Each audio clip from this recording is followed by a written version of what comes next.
What I want to do with the little time we have is tell you a little bit about myself. Part of my story was told in the movie Freedom Riders. But what's not in the movie is the fact that I was born into a very beautiful yet very broken family. My father has been in prison for almost all of my life. My mother, who was from San Antonio, was disowned by her Chicano family for giving birth to me, an African American son.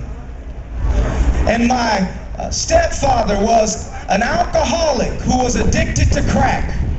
My family was so broken that we moved around from place to place trying to find some kind of stability.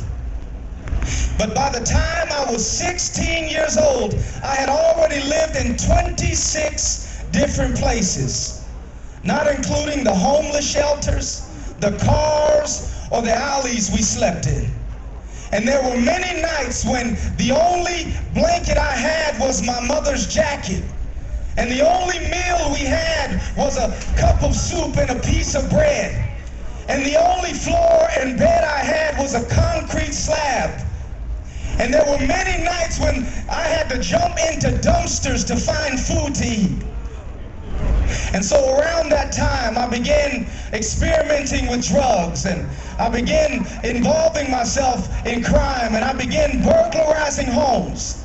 And I began breaking into cars and stealing cars. And I began robbing people. And I stopped caring about school.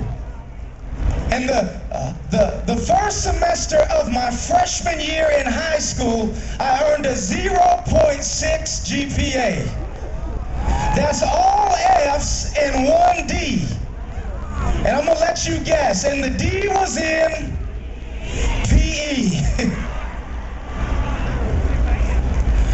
I missed 60 to 90 days of school every year.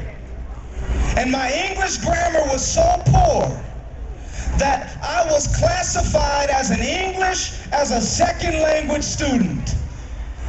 And do you know, to this day, I'm still trying to figure out what they thought my first language was.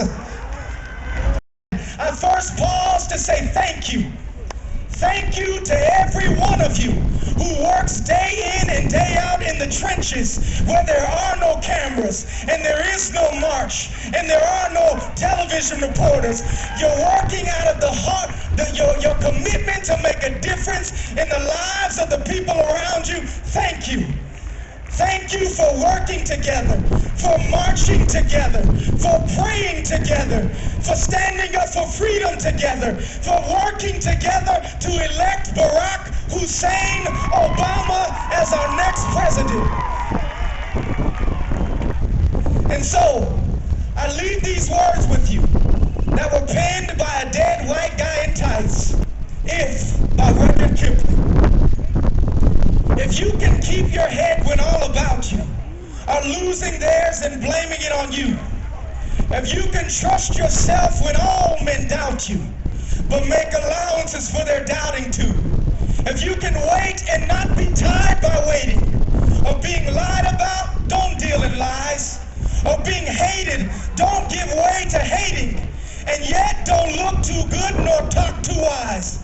If you can dream but not make dreams your master, if you can think but not make thoughts your aim, if you can meet with triumph and disaster and treat those two imposters just the same, if you can dare to hear the truth you've spoken, twisted by knaves to make a trap for fools, or watch the things you gave your life to broken and stoop and build them up with worn-out tools, if you can make one heap of all your winnings and risk it on one turn of pitch and toss, and lose and start again at your beginning and never breathe a word about your loss, if you can force your heart and your nerve and your sinew to serve your turn long after you are gone, and so hold on when there's nothing left in you except the will which says to them, hold on. If you can talk with crowds and keep your virtue or walk with kings, nor lose the common touch.